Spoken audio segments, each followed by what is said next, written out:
Hello, everybody, and welcome back, of course, to another episode of the Sports Plug with my co-host Ish and our very special guest joining us on our recap shows.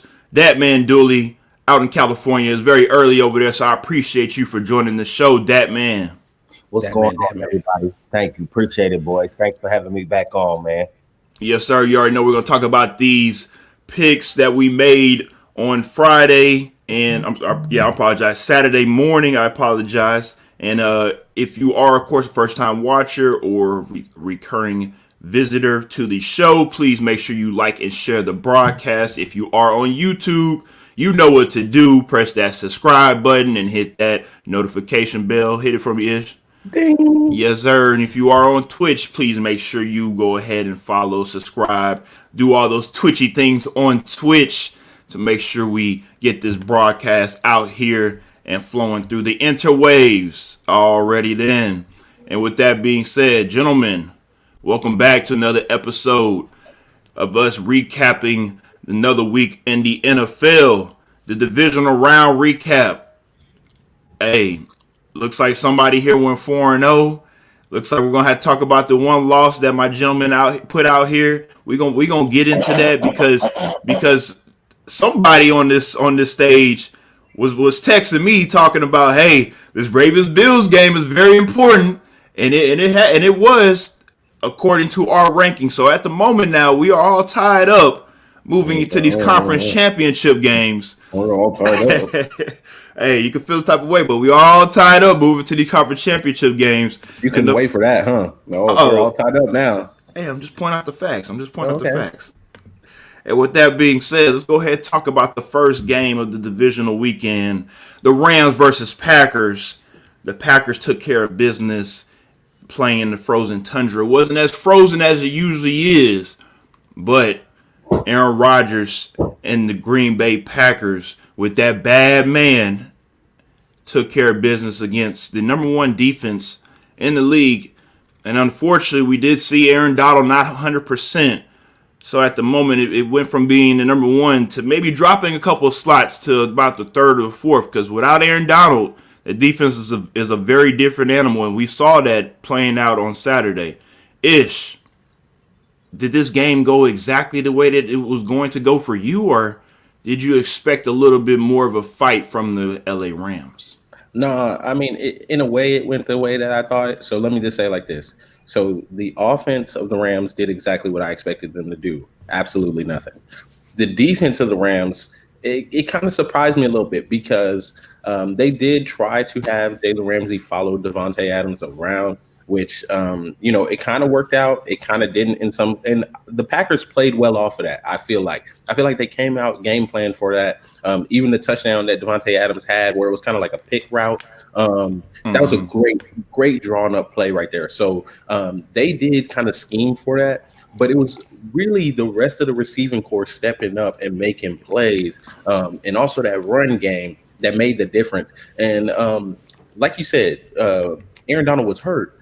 But the difference between this game and the game against Seattle was Aaron Donald was making some plays, but the rest of that defensive line also stepped up against Seattle and made plays. That did not happen in this game. Aaron Donald was hurt when they needed everybody else to step up. They did not step up. They actually shied away from it. And it turned out how you would expect it to turn out when you don't have Aaron Donald at 100%. And when Jalen Ramsey, they got people picking him left and right. The rest of the secondary didn't know how to pick up a bump or whatever, just letting the guy run free to score a touchdown. What can you say, man? I knew their offense wasn't going to do anything. That's why I picked the Packers. But, man, I expected a little bit more from the defense. And just to go back off of, like you said, with the touchdown to Davante Adams on that motion, we saw, if you watched that play, you saw Davante Adams get motion to the left and come back and get motion out to the right. If you do know football, you know, of course, that is man. They saw Jalen Ramsey was playing man on him. But at the end of that play, it looked like Ramsey was wanting, like you said, his guy to bump out. And he was going to play that inside just in case somebody was to come inside and if Adams was to go outside. Because it looks like that's something that they saw on film. And it looked like it was a miscommunication that played in part of again, maybe because of the weather. It was early in the game, so I'm not trying to make excuses for the Rams, but that's something that we see happen when you don't play in your home stadium, when you're not playing somewhere that you're comfortable in. Little small mistakes like that happen, and they turn into a touchdown. Well, I mean, I don't think it was like I don't think it was a they seen it on film or whatever, because to me it's just that anybody that's played in the secondary knows that's common football knowledge, right? We're in man, but when the guys run, like he's motioning fast across the line, there's no way Jalen Ramsey is going to be able to get outside of you, right? So it just makes sense for you to bump out and pick that man up that's going to the flat, and he'll pick up your guy. So it's common football knowledge. It's just one of those situations where I feel like the task at hand was too large for some of these guys on the team. I think the Rams, they are still a little young in some spots. And while we do always tout their defense and we always tout like Aaron Donald and Jalen Ramsey, the rest of those guys out there, they don't have like a ton of elite players out there. They got some really good players, but not a ton of elite players. And I think that's where we saw the difference. Green Bay's offense, they've got really good offense, a really solid offense. That Rams defense, they've got two guys that are just next world, and then they got a lot of guys that just kind of play their role, and they didn't play their role in this game. That's what happened. Dooley, what you got for us? Man, ladies and gentlemen, the Green Bay Packers did what they had to do. They ran the football. They made the right passes. As far as Rodgers goes, he had a good game, but the simple fact of the matter is this. I had the Rams winning at first before I changed my pick. I had them winning because of Aaron Donald being effective. Aaron Donald was not as effective as I thought he was going to be that game, And as far as I'm concerned, that's the Rams' only chance of winning, was pressuring Rodgers all day.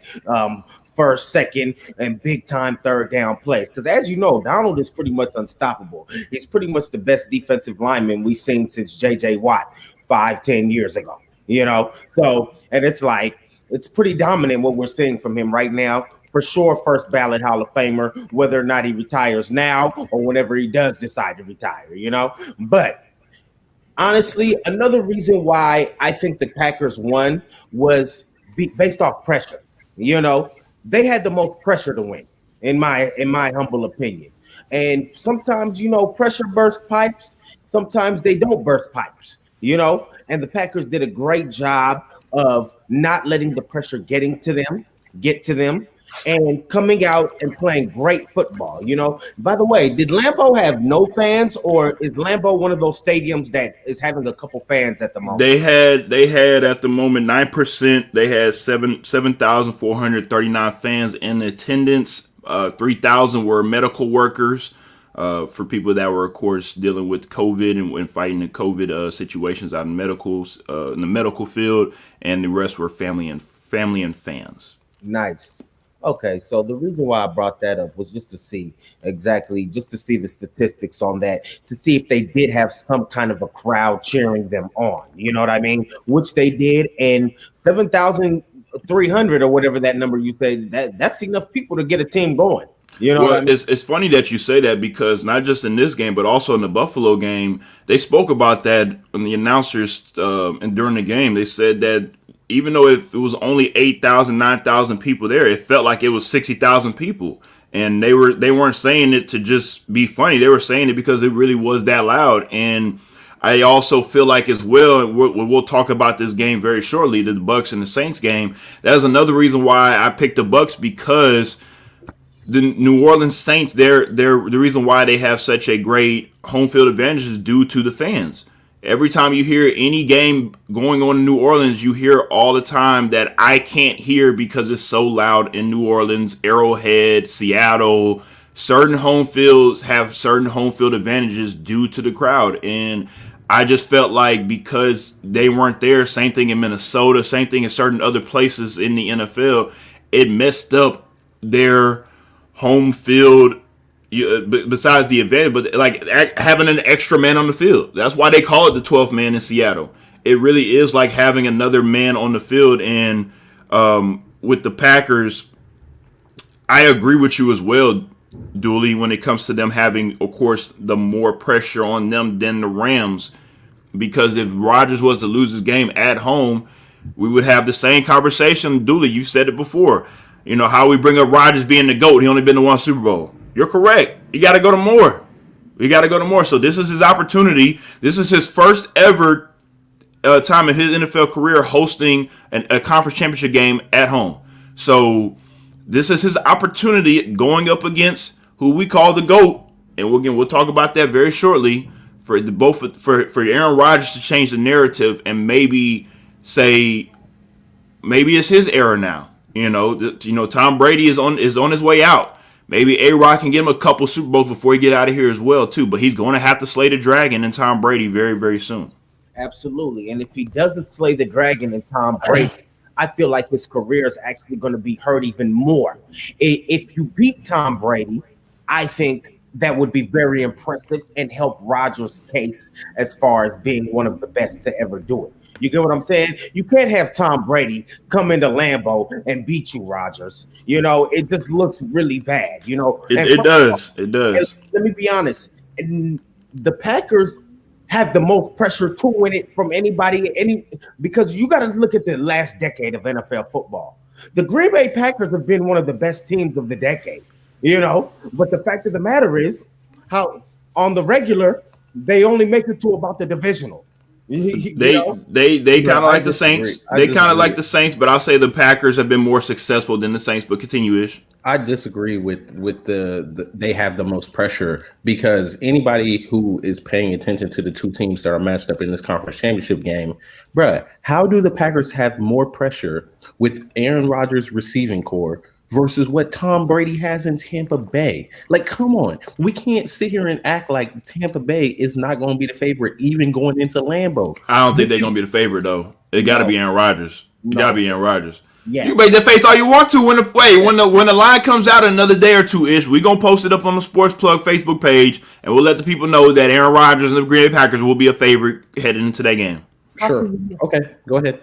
How can you not take the NFL MVP as being the favorite at home in the NFC champion? Arguably, okay, no, the award hasn't came out yet. Aaron Rodgers the MVP though. I'm a Titan fan. Aaron Rodgers MVP. I mean, I would say Aaron Rodgers is the MVP because of what he did with the group that he has, which goes to say Tom Brady and Tampa Bay, with all the weapons they have on that offensive side, not to mention they have what is like the number 2 total defense in the league or whatever. How are we going to put all this pressure on Green Bay when they don't have what Tampa Bay has? Like, let's just be honest. They don't have what Tampa Bay has. We saw what Tampa Bay did against New Orleans, which everybody expected it because we all picked them, and we'll talk about that later on. But remember, though, just 2 weeks ago, they almost lost to the Washington football team. And everybody like, oh, I don't know they can beat the Saints. They let the Washington football team keep within 8 points. Ooh, even though they covered the spread. Weren't we just on this show talking about that Ish? No, we weren't talking about that. Oh, okay. We talked about how Washington played well. We didn't say that, Tampa Bay was so horrible. And we have been saying for weeks, once they gel together with the weapons that they have, it's hard to go against them. And that's the only point I'm making is it looks like they're starting to bring it together. And with the weapons they have, I just don't see how people will look at this game and not think like, yo, Tampa Bay has a better situation, only from the fact of I would take the Tampa Bay offense against that Green Bay defense every day of the week, as opposed to taking the Green Bay offense against Tampa Bay's defense. Okay, just one. Go, Dooley, please go. Yes. No. I just wanted to say about, the reason why there's pressure on this game is because there's Aaron Rodgers. That's why there's more pressure. Tom Brady doesn't have any pressure to win this game. He can win or lose. Tom Brady's legacy will still be cemented. Oh, that's very true. That is very true about Tom Brady's legacy versus Aaron Rodgers' legacy. This is very important for Aaron Rodgers' legacy. Don't get me wrong. But I'm saying the pressure on Green Bay, like the Packers in general, I don't think the team has pressure, but I do agree with you and X that Aaron Rodgers has pressure because he needs to win this game. Like no matter what anybody says, he needs to win this game. If he loses this game, I don't even know why he's in the GOAT conversation right now, because him versus Tom Brady, I think it's an easy pick of Tom Brady. But that's a conversation for another day. He's in the GOAT conversation based off his statistics, based off his accuracy, and being consistent and not throwing interceptions the game after game like Brett Favre. We still got folks out here think Brett Favre is better than Aaron Rodgers, but continue. By the way, I wanted to let everybody know only one of us on the panel actually had the Buccaneers getting all the way to the NFC Championship. And we know who that is. But guess what? It don't matter right now. So shut your ass up and talk about this game. Everything you say. Anyways, stop hating because I knew something that you did not. Right. So I just want to say, everything you're saying is correct. I just really feel like the road ends here. You feel like it ends here? It ends here for the Tampa Bay Buccaneers. Because if Tom Brady makes it to the Super Bowl, they're winning. Let me just get that straight right now. Even if they play against Fat Pat Mahomes? Yes. I got the Tampa Bay Buccaneers winning the Super Bowl if they get in. All right. Hey, you heard it here first on the Sports Plug. Dooley, that man Dooley. Yep. It might be early, as Lorenzo guys say, y'all up early. Hey, it might be. But as you hear from the energy from that man, we got energy flowing through these motherfucking streets, baby. All right. I like it, Dooley. I like it. Let's go ahead and get on to the next game on that Saturday slate, the late night game. Ravens versus Bills. Bills went ahead, took care of the Ravens 17-3. And before we get into this game, let's go ahead. No, I'm not even trying to brag. I'm seriously not trying to brag. Let's go ahead and swing it right to Ish and Dooley since y'all picked the Ravens.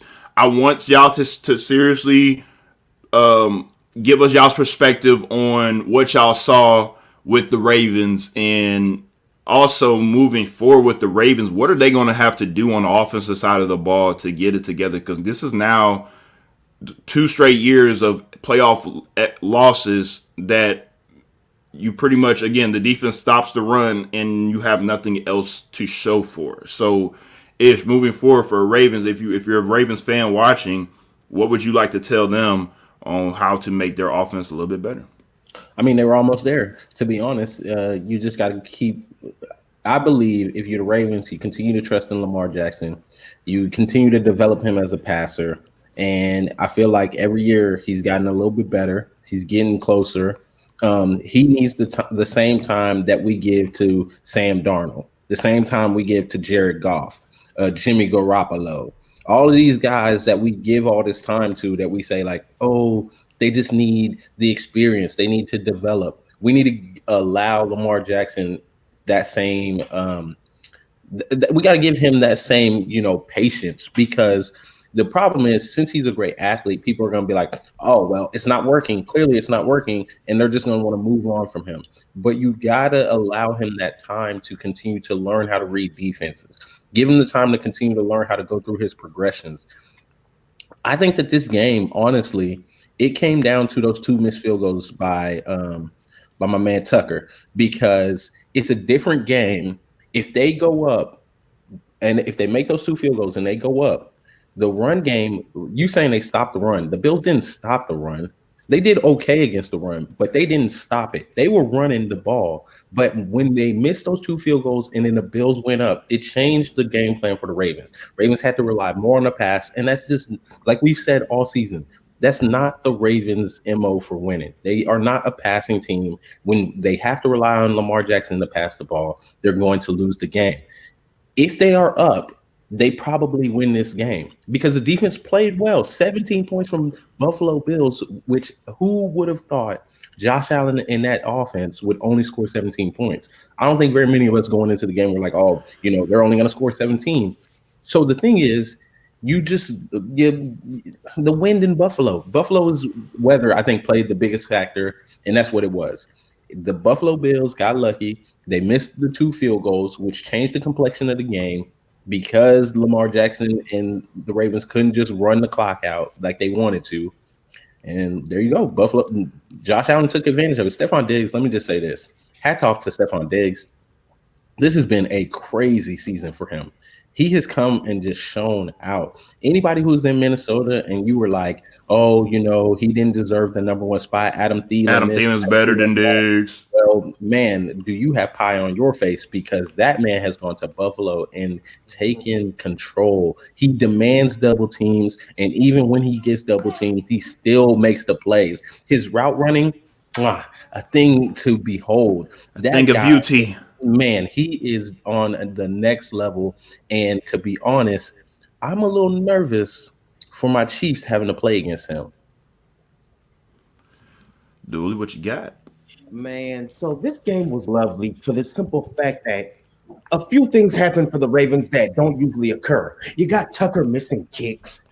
Tucker never misses. Last time he was one of the most accurate kickers in NFL history. The most accurate kicker in NFL history. Right. For now, at least, right? So many kickers throughout time became the most accurate kicker. You remember when Mike Vanderjagt was the most accurate kicker in NFL history at one point in time? But it's just so funny how, no kicker actually finishes. It's tough to finish their career up there. But anyways, when it comes to the Ravens, this is their problem. They rely on Lamar too much. Listen, teams understand that they're going to run the football. So you do not come out run heavy all the time. Sometimes you got to mix it up. Now, I'm going to be honest. Lamar's throwing simply needs help. He's not accurate. Let's not. Lamar's not off the hook here. The kid is not accurate. With all that being said, the offensive coordinator does not put him in the best position. Yes, they run the football, but they run it too much. Listen, when you're facing a Lamar Jackson offense, the defense is already expecting run.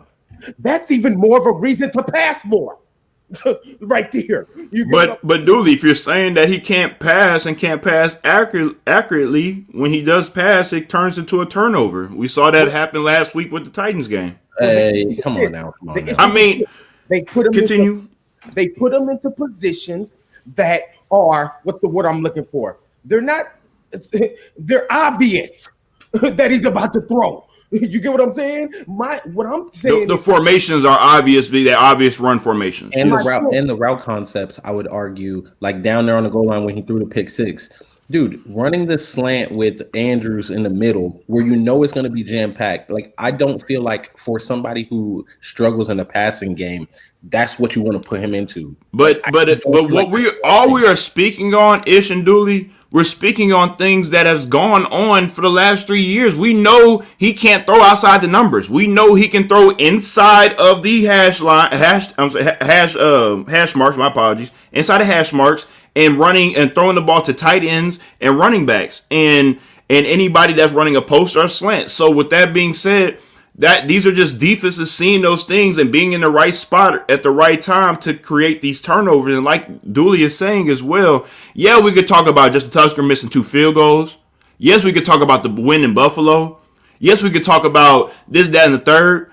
But at the end of the day, if it wasn't for that 101-yard pick six, this game might be different too. Again, we're not going to let Lamar Jackson off the hook because at the end of the day, I will say this. If Baker Mayfield or Josh Allen has won the MVP a year ago, they would have the same. I wouldn't say the same because we know there's difference between a black quarterback and white quarterback. We talk about that another day, another episode.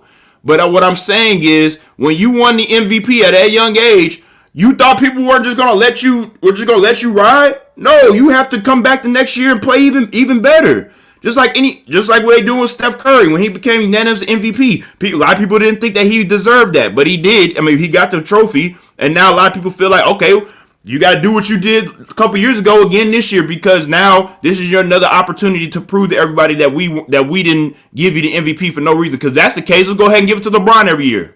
But let me say this. You're making a great point and everything, right? But I think my man Sean, his comment speaks exactly. I'm about to put it up. They don't have a true number one. So you haven't even done anything to help this man in the passing game, which is what Dooley's getting at. Like the offensive coordinator is not putting him in the right spot. And that's what I was going to get at. I was going to get that as well. Shout out to my boy Lee with the comment. He said, with the Bills having one of the top corners in the league, guarding really the only Ravens go to our receiver White on Hollywood. Them boys look clueless with the amount of free agent wideouts this year. They need a true number one, no questions asked. Now, Lee, I'm happy you brought that comment up because I follow a lot of fan bases in the NFL, and the Ravens fan base were very, very upset with Greg Roman. Also, with Steve Smith on the NFL Network, he went on his little soliloquy and talked about how his 6-year-old son that's asleep in his room at that moment could call a better offensive game plan than Greg Roman. Because apparently, like we just talked about before, when you saw whatever formation, you knew run, pass, run, because the formations were obvious and there were no disguise to what they are going to run. And with that being said, I 100% agree on what everybody is saying from Steve Smith, the Ravens fan base. They have to get a offensive coordinator in there that can help Lamar Jackson succeed and also put in a couple weapons the same way Buffalo Bills did for Josh Allen. But guess what? Lamar Jackson still needs to go to California and work on his throwing motion and work on getting better from throwing from the pocket, because if they still give him all those things and he's still trash and throwing the ball at people's feet, then it's all for naught. I agree that he needs to do the work, but I think with a better offensive game plan, you are able to cover up for some of those glaring holes. That's all. That's what I think. I think a lot of Ravens fans feel the same way. Like, if you have a better game plan and people aren't calling your plays out, like Lamar came out earlier and said they're calling our plays out, they know what we're running. If you got a better game plan, it puts him in a better spot where, you know, we've seen a couple of the throws this season where he hits a wide open man. He can hit somebody that's wide open, right? He can make the throw here and there. If you game plan better, maybe you get him in a better spot. The game plan is bad. The offensive coordinator needs to go. You get somebody better. Even if his throwing doesn't improve, I think he's a good enough athlete that they can make it to like the AFC Championship game just from a better game plan. Because they could have won that game. They could have won, like you said, that pick six really cost them that game. And had they had a better game plan, there's no reason why they shouldn't have won that game. Buffalo was not stopping the run. They were running the ball very well. I mean, it was there for them to have it. It was set up perfectly for them. And Okay. I'll say this. The same way you feel about this game with the Ravens, I feel about this game with the Cleveland Browns and the Kansas City Chiefs. It was right there for the Cleveland Browns. It was right there for the taking. They probably should have won that game. But guess what? Woulda, coulda, shoulda don't work in the NFL. And if was a fifth, we'll all be drunk. And the only thing that counts in close is hand grenades and horseshoes, baby. It don't count in football. So with that being said, how you feel about your Kansas City Chiefs being able to squeak away with a close one, and also with Fat Pat Mahomes going out due to a concussion? It wasn't a concussion. Sources say that he should be good, but again, that's what the reports were at the time. It was a concussion. I got my sources close to the team. Hey, I'm just letting you know. I read it too. I'm letting you know that's not what it is now. I'm just letting you know what they reported. And also with Chad Henne coming in and helping the Kansas City Chiefs make it to the conference championship. No, don't do that. Don't do what? I'm not going to allow you to do that. Don't do what? Because you like that team up north, you're going to try to say Chad Henne came in and helped them win the game. Well, it's not my fault. It's not my fault on Sunday. It's not my fault on Sundays that Michigan quarterbacks come out and then prevail as always. But continue. I would say despite Chad Henne coming in, they were able to win because that man threw one of the worst passes I have ever seen in my life. He was getting warmed up. Bro, he threw it clearly straight to the Cleveland defender. Like, he had to get warmed up. It was so bad. I could send my 5-month-old son out there, and he probably would at least hit somebody that was in the Chiefs uniform. Like, what was that pass? Okay, he had to get his arm. Obviously, he had to get his shoulder loose because he made that great 4th and 1 throw. Obviously. Yeah, the 1 yard throw. The 1 yard throw. You want to give him credit for the 1 yard throw? That was more Andy Reid. First of all, if it wasn't for that 1 yard throw, y'all wouldn't be in the conference championship game right now, sir. It was more Andy Reid and Eric Bieniemy than it was Chad Henne. Chad Henne, my goodness. That was, all right, Dooley, chime in right quick. You said false. Why do you feel like it's false? Because they were still up. The Browns still had to go back down and score. Thank you. So at the end of the day, no, they wouldn't have lost the game if Henne didn't get that. Now, the issue to the Browns is very simple. The issue to the Browns was not the fact they couldn't stop Chad Henne. The issue is Baker couldn't put no points on the board. That was the problem. And if Baker would have put some points on the board, the game would have been over. But when you got Baker Mayfield, it's like the AFC Championship was only gifted to you. When I saw Mahomes out, everybody's instantly in their head. Everybody's minds went, "Oh shit!" Yep. The Browns got a chance. Exactly. Yep. So the fact I can't even blame the Browns defense for not stopping a second string quarterback with still the best offense. A second string quarterback with the best offense in the NFL is still good enough to get you a couple first downs. Let's just be honest about it, which is what Chad Henne did. Okay. Now, so when you talk about this game, it was just sad because Nick Chubb is the next toughest runner in the NFL to Derrick Henry. And let me just state that right now. No running back in the league this season is harder to tackle than Nick Chubb outside of Derrick Henry. Okay? Nick Chubb just bounces off tacklers left and it's crazy.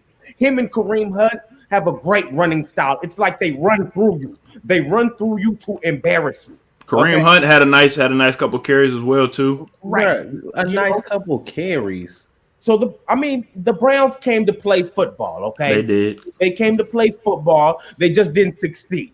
Okay. And if Mahomes was in the game, it would have been a blowout. It would have been probably 36-17. I mean, Mahomes is in the game for the most of the game. What are you talking about? I know that, but at the end of the day, Mahomes is let's just be honest. When Mahomes is playing, it takes 5-6 minutes to score 3 touchdowns. Stop it.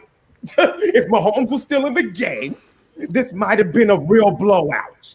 Okay. Mahomes was in the game most of the game. It wasn't a blowout. It never was a blowout. So stop.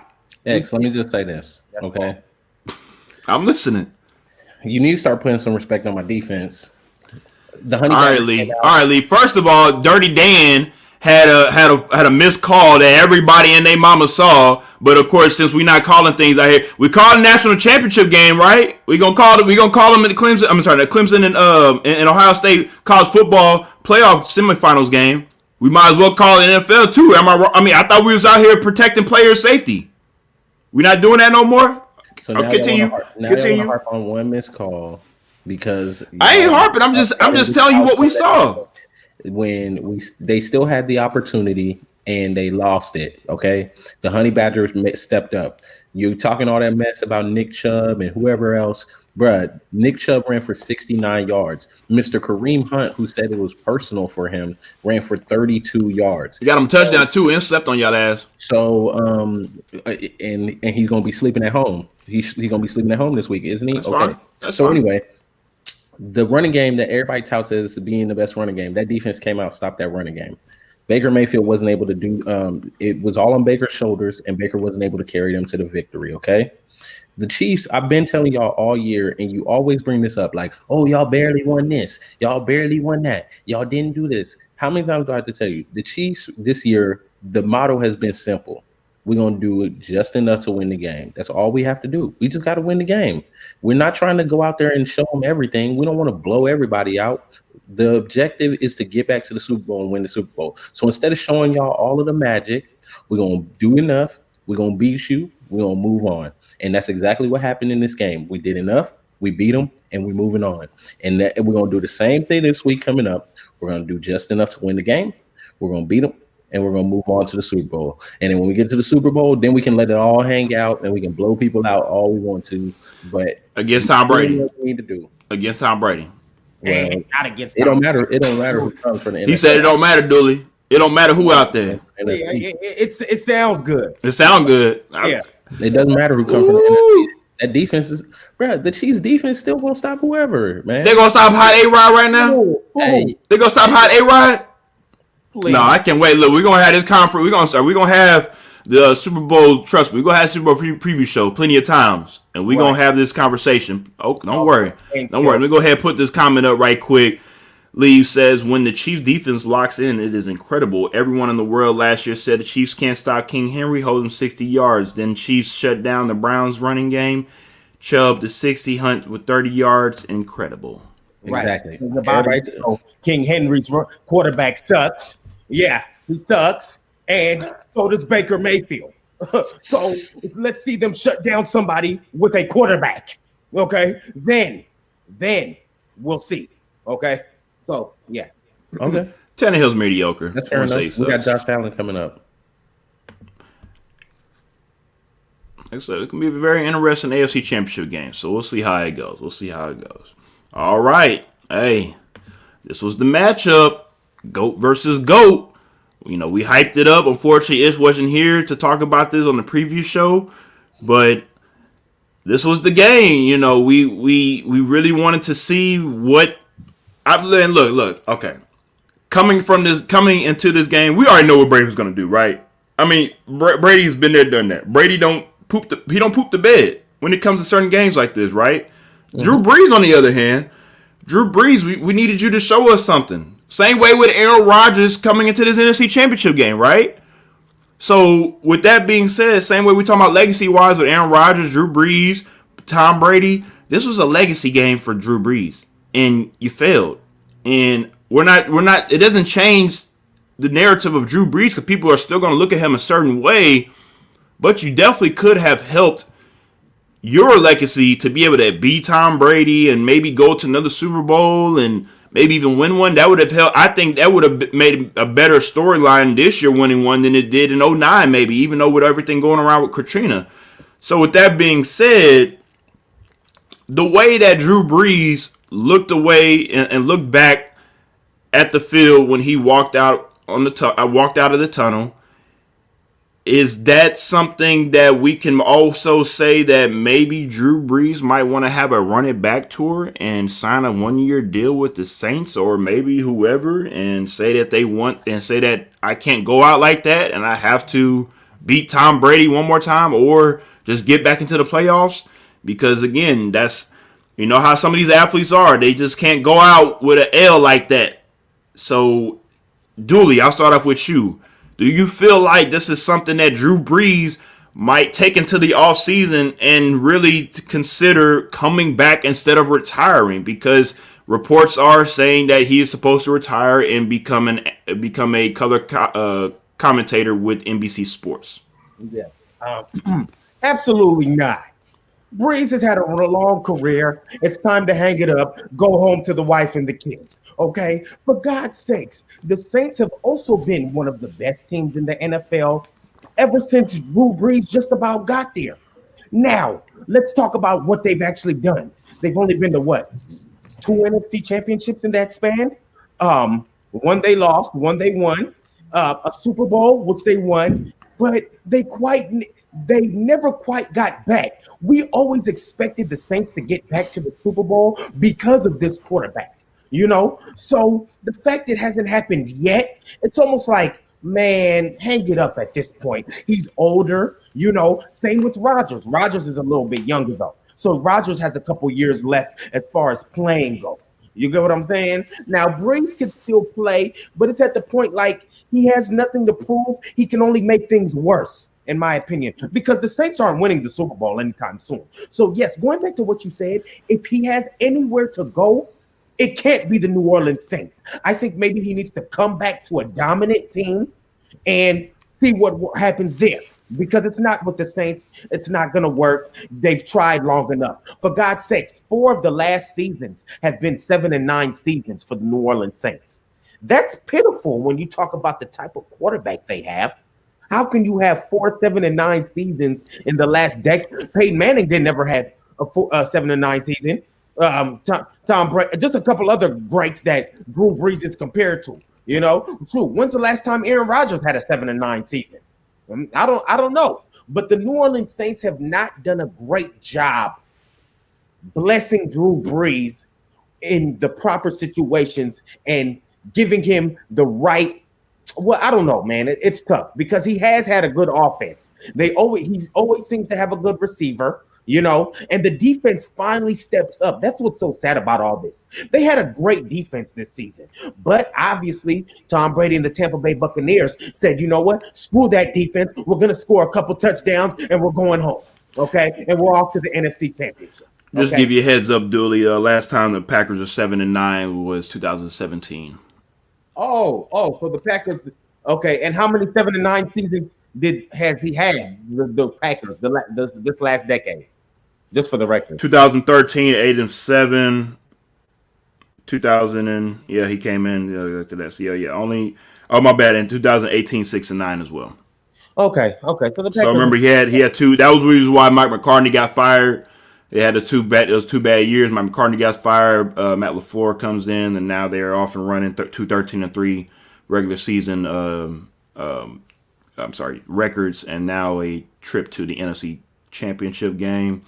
And this also gives Aaron Rodgers a great opportunity, and I'm going to say on topic, but it's going to give Aaron Rodgers a great opportunity to be able to put what he's done on this whole season on display for everybody to see, for everybody to keep thinking that, he's going to have a broken collarbone situation or whatever it is in this playoff game that might make it a stumbling block for him not to get back to a Super Bowl. I think if Aaron Rodgers do what he's been doing all season long, man, Tampa Bay is not going to work, man. This ain't Drew Brees. And again, getting back to the topic at hand, Drew Brees threw 3 interceptions. 2 of them bounced off of players, and that's understandable. But at the end of the day, all Tom Brady did is what Tom Brady's been doing his whole career. Don't turn the ball over, make sound plays, and let the other team make mistakes, and you capitalize on it. The 3 turnovers that they had, 21 points off of the 3 turnovers. That right there was the game in itself. If the Saints don't turn the ball over 3 times, they might win this game. So, and we talk about this on every week. If you win the time possession turnover battle, majority of times you're going to win that game. And I feel like Drew Brees might run it back one more year because of the way that him and Tom Brady were looking at each other after the game was over with and talking to each other about, what that game was about. I think Drew Brees might run it back one more year. Ish, let's go ahead and hear your thoughts on it.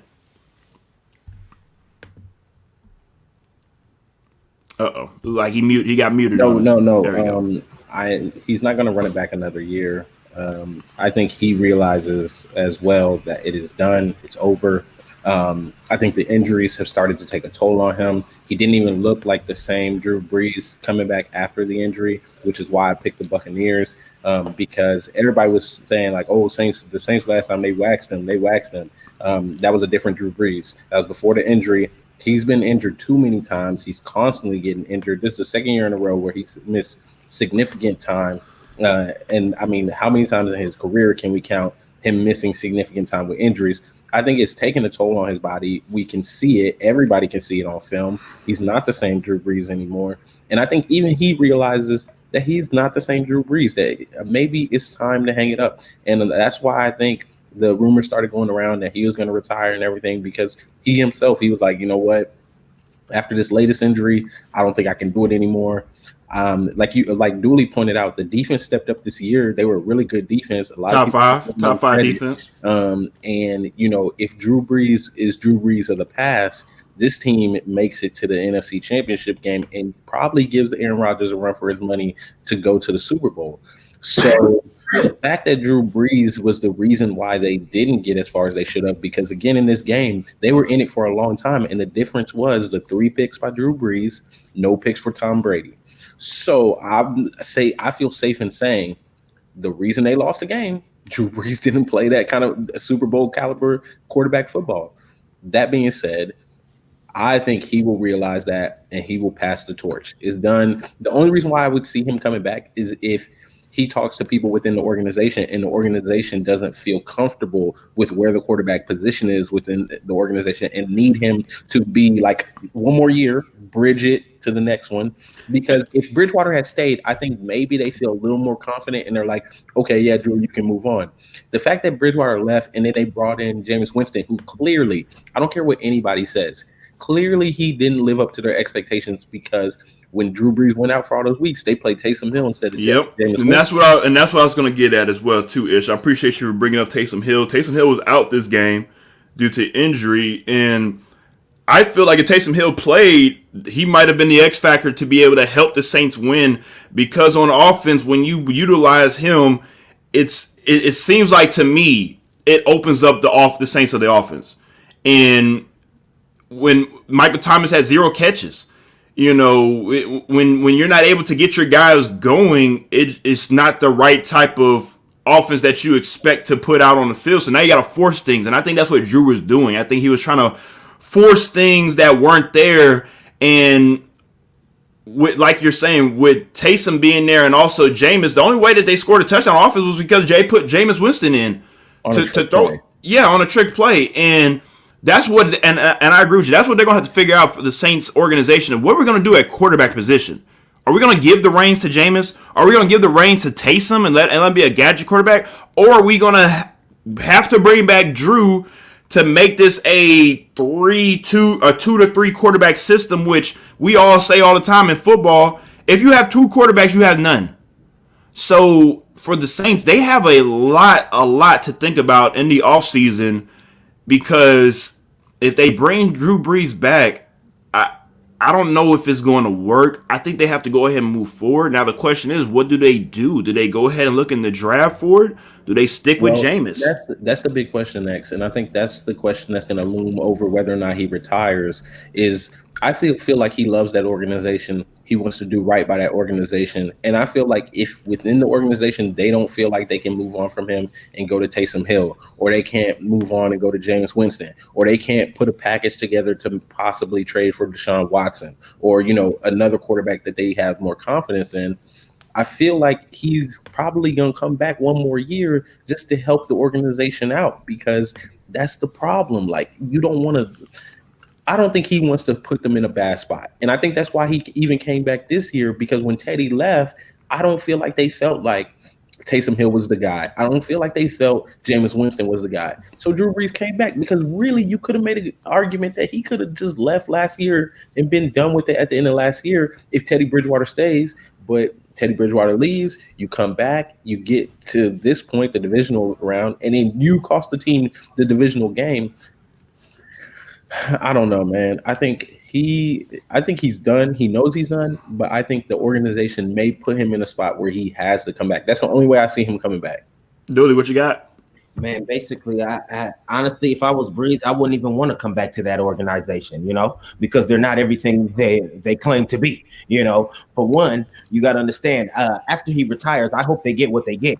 They should have paid Bridgewater. He still would have been on the team. Instead, you guys had all this faith in Taysom Hill, who's not really a quarterback. I'm not sold on Taysom Hill being a quarterback. He can throw, he can play quarterback a little bit, and they're not sold either. They like him, but they're not sold either. The best chance for them is to get a young kid out of the draft, hands down. Because if they don't believe in Jameis either, you might as well believe in some young up and coming kid. You know, so the draft's always available for teams who need it, you know. But because after Drew Brees, I'm not going to lie to you, the Saints are going to go downhill drastically. I mean, well, we have to wait and see, because some people feel like it's that marriage is kind of the same way with Bill Belichick and Tom Brady. You know, so a lot of people feel like, of course, Bill Belichick is the guy, no matter who's at quarterback. And, you know, this first year it didn't really seem that way, but we're going to have to wait and see. And same thing with the Saints, and a lot of people feel like, and I'm one of them, that feel like if it wasn't for Sean Payton, Drew Brees wouldn't be who he is. So I don't think Drew Brees will leave Sean Payton to try to chase something. I think if he comes back to the NFL, he's going to stay with the Saints. I don't think he goes elsewhere.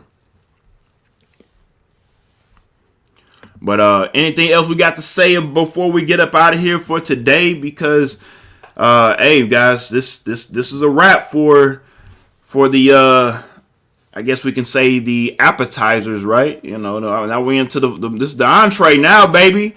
This is the entree. You got conference championship games, and we get into the creme de la creme. The desserts would be Super Bowl weekend, right? That's what we coming now real soon, and we have the conference championship games on Sunday. Both games will be on Sunday, everybody. No games on Saturday, of course. So we'll do our pregame show Sunday morning. Is that okay with everybody here? It works for me. Dooley? I should be back home. If it's early, yes. We'll do an early show on Sunday, and we'll of course preview the AFC and the NFC conference championship games. Thank you guys as always, our family, for watching the Sports Plug and also these NFL recap shows that we do. We'll see you guys on Sunday morning, 9 o'clock, to talk about the AFC and NFC conference championship games. If you want to, of course, follow that man Dooley, please make sure you click the link on this video to follow my guy, that man, on his page. And we will, of course, see you guys on Sunday.